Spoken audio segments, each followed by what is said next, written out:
ಮೊದಲು ನಾನು ಎಸ್ಸಿ ಆಗಿದ್ದೆ, ಈಗ ಕ್ರಿಶ್ಚಿಯನ್ ಆಗಿದ್ದೀನಿ. ಹಾಗಾಗಿ ಎಸ್ಸಿ ಸಮುದಾಯಕ್ಕೆ ಸೇರುವಂತಹ ಎಲ್ಲಾ ಬೆನಿಫಿಟ್ಸು ನನಗೆ ಬೇಕು. ಅಥವಾ ನಾನು ಮೊದಲು ಎಸ್ಸಿ ಆಗಿದ್ದೆ, ಈಗ ನಾನು ಮುಸಲ್ಮಾನ ಸಮುದಾಯಕ್ಕೆ ಮತಾಂತರ ಆಗಿದ್ದೇನೆ, ಈಗ ನನಗೆ ಎಸ್ಸಿಯಲ್ಲಿರುವಂತಹ ಬೆನಿಫಿಟ್ಸ್ ಬೇಕು ಅಂತ ಹೇಳ್ತಾ ಇದ್ದವರಿಗೆ ಈಗ ಒಂದು ಶಾಕ್ ಆಗಿದೆ. ಹಿಂದೂ, ಬೌದ್ಧ, ಸಿಖ್ ಬಿಟ್ಟು ಬೇರೆ ಧರ್ಮಕ್ಕೆ ಮತಾಂತರಗೊಂಡ್ರೆ ಎಸ್ಸಿ ಸ್ಥಾನವನ್ನ ರದ್ದು ಮಾಡಲಾಗುತ್ತೆ ಅಂತ ಹೇಳಿ ಸುಪ್ರೀಂ ಕೋರ್ಟ್ ಆದೇಶವನ್ನ ನೀಡಿದೆ. ಹೌದು, ಪರಿಶಿಷ್ಟ ಜಾತಿ ಸ್ಥಾನಮಾನದ ಕುರಿತು ಸುಪ್ರೀಂ ಕೋರ್ಟ್ ಇಂದು ಐತಿಹಾಸಿಕ ತೀರ್ಪನ್ನ ಪ್ರಕಟಣೆ ಮಾಡಿದೆ. ಹಿಂದೂ, ಸಿಖ್, ಬೌದ್ಧ ಧರ್ಮ ಹೊರತುಪಡಿಸಿ ಬೇರೆ ಧರ್ಮಗಳಿಗೆ ಮತಾಂತರಗೊಂಡವರು ಪರಿಶಿಷ್ಟ ಜಾತಿ ಸ್ಥಾನವನ್ನ ಕಳೆದುಕೊಳ್ಳುತ್ತಾರೆ ಅಂತ ಹೇಳಿ ಸುಪ್ರೀಂ ಕೋರ್ಟ್ ಹೇಳಿಕೆಯನ್ನ ನೀಡಿದೆ. ಆಂಧ್ರಪ್ರದೇಶದ ಹೈಕೋರ್ಟ್ 2025 ಮೇ ತಿಂಗಳಿನಲ್ಲಿ ನೀಡಿದಂತಹ ತೀರ್ಪನ್ನ ಪ್ರಶ್ನೆ ಮಾಡಿ ಪಾದ್ರಿ ವಂಚಿಂತದ ಆನಂದ್ ಎಂಬುವವರು ಸಲ್ಲಿಸಿದ್ದಂತಹ ಮೇಲ್ಮನವಿಯನ್ನ ವಿಚಾರಣೆ ನಡೆಸಿದಂತಹ ನ್ಯಾಯಮೂರ್ತಿಗಳಾಗಿರುವಂತಹ PK ಮಿಶ್ರಾ ಹಾಗೂ ಮನಮೋಹನ್ ಅವರಿದ್ದಂತಹ ದ್ವಿಸದಸ್ಯ ಪೀಠ ಈಗ ತೀರ್ಪನ್ನ ಪ್ರಕಟಣೆ ಮಾಡಿದೆ.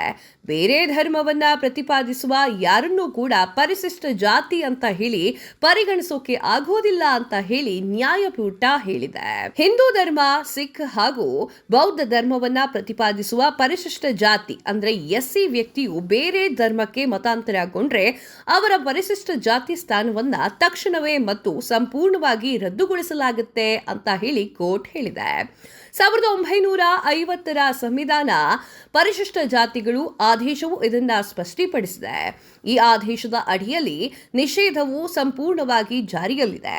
1950 ಆದೇಶ ಷರತ್ತು 3ರಲ್ಲಿ ನಿರ್ದಿಷ್ಟಪಡಿಸಿದಂತಹ ಧರ್ಮಗಳನ್ನ ಹೊರತುಪಡಿಸಿ ಯಾವುದೇ ಧರ್ಮವನ್ನ ಅಳವಡಿಸಿಕೊಳ್ಳುವುದರಿಂದ ಜನ್ಮಸ್ಥಾನವನ್ನ ಲೆಕ್ಕಿಸದೆ ಪರಿಶಿಷ್ಟ ಜಾತಿ ಸ್ಥಾನವನ್ನ ತಕ್ಷಣವೇ ಆತ ಕಳೆದುಕೊಳ್ತಾನೆ ಅಂತ ಹೇಳಿ ನ್ಯಾಯಪೀಠ ಸ್ಪಷ್ಟೀಕರಿಸಿದೆ. ಹಿಂದೂ, ಸಿಖ್, ಬೌದ್ಧ ಧರ್ಮದ ಹೊರತಾಗಿ ಇತರ ಧರ್ಮಗಳನ್ನ ಅನುಸರಿಸುವ ಯಾವುದೇ ವ್ಯಕ್ತಿಯು ಪರಿಶಿಷ್ಟ ಜಾತಿಯ ಸದಸ್ಯನಾಗಲು ಸಾಧ್ಯವಿಲ್ಲ. ಬೇರೆ ಯಾವುದೇ ಧರ್ಮಕ್ಕೆ ಮತಾಂತರ ಹೊಂದುವುದರಿಂದ ಪರಿಶಿಷ್ಟ ಜಾತಿ ಅಂತಂದ್ರೆ ಎಸ್ಸಿ ಸ್ಥಾನವನ್ನ ರದ್ದು ಮಾಡಲಾಗುತ್ತೆ. ಹೀಗಾಗಿ ಕ್ರೈಸ್ತ ಧರ್ಮಕ್ಕೆ ಮತಾಂತರಗೊಂಡ ದಲಿತ ವ್ಯಕ್ತಿಯು SC ST ದೌರ್ಜನ್ಯ ತಡೆ ಕಾಯ್ದೆಯನ್ನ ಉಲ್ಲಂಘಿಸುವುದನ್ನ ಪ್ರತಿಪಾದಿಸಲು ಸಾಧ್ಯವಿಲ್ಲ ಅಂತ ಹೇಳಿ ಕೋರ್ಟ್ ಹೇಳಿದೆ. ಪ್ರಕರಣದ ಹಿನ್ನೆಲೆ ಏನು ಅಂತ ನೋಡುವುದಾದ್ರೆ, ಅಕ್ಕಲ ರಾಮಿ ರೆಡ್ಡಿ ಮತ್ತು ಇತರರಿಂದ ತಮಗೆ ಜಾತಿ ತಾರತಮ್ಯ ಮತ್ತು ನಿಂದನೆ ಎದುರಾಗಿದೆ ಅಂತ ಹೇಳಿ ಆರೋಪಿಸಿ ಪಾದ್ರಿ ಆನಂದ್ ಅವರು SC ST ದೌರ್ಜನ್ಯ ತಡೆ ಕಾಯ್ದೆಯಡಿ ದೂರನ್ನು ದಾಖಲಿಸಿದ್ರು. ಪ್ರಕರಣದ ಸಂಬಂಧ ಆರೋಪಿಗಳ ವಿರುದ್ಧ FIR ದಾಖಲೆಯಾಗಿತ್ತು. ಪ್ರಕರಣವನ್ನ ರದ್ದುಗೊಳಿಸುವಂತೆ ಕೋರಿ ರಾಮಿ ರೆಡ್ಡಿ ಅವರು ಆಂಧ್ರಪ್ರದೇಶದ ಹೈಕೋರ್ಟ್ ಮೆಟ್ಟಿಲನ್ನ ಏರಿದ್ರು. ಆನಂದ್ ಅವರು ಕ್ರಿಶ್ಚಿಯನ್ ಧರ್ಮಕ್ಕೆ ಮತಾಂತರಗೊಂಡು ನಂತರ ತಮ್ಮ SC ಸ್ಥಾನವನ್ನ ಕಳೆದುಕೊಂಡಿದ್ದಾರೆ. ಆದ್ದರಿಂದ ಅವರು SC ST ಕಾಯ್ದೆಯಡಿ ರಕ್ಷಣೆ ಪಡೆಯಲು ಸಾಧ್ಯವಿಲ್ಲ ಅಂತ ಹೇಳಿ ಕೋರ್ಟ್ ಹೇಳಿದೆ. ಸಂವಿಧಾನ ಅಂದ್ರೆ ಪರಿಶಿಷ್ಟ ಜಾತಿಗಳು ಆದೇಶ 1950 ಭಾರತದ ರಾಷ್ಟ್ರಪತಿಗಳು ಸಂವಿಧಾನದ 341(1) ವಿಧಿಯ ಅಡಿಯಲ್ಲಿ ಹೊರತುಪಡಿಸಿದ ಪ್ರಮುಖ ಆದೇಶವಾಗಿದೆ. ಇದು ಹಿಂದೂ, ಸಿಖ್ ಅಥವಾ ಬೌದ್ಧ ಧರ್ಮಕ್ಕೆ ಸೇರಿದಂತಹ ಸಮೂಹವನ್ನ ಪ್ರತಿಷ್ಠಿತ ಜಾತಿಗಳೆಂದು ಅಂದ್ರೆ SC ಅಂತ ಹೇಳಿ ಗುರುತಿಸಿ ಅವರಿಗೆ ಮೀಸಲಾತಿ ಹಾಗೂ ವಿಶೇಷ ಸೌಲಭ್ಯವನ್ನ ಕಲ್ಪಿಸುತ್ತೆ. ಈ ಪಟ್ಟಿಯನ್ನ ತಿದ್ದುಪಡಿ ಮೂಲಕ ಕಾಲಕ್ಕೆ ಮಾರ್ಪಡಿಸಲಾಗಿದೆ.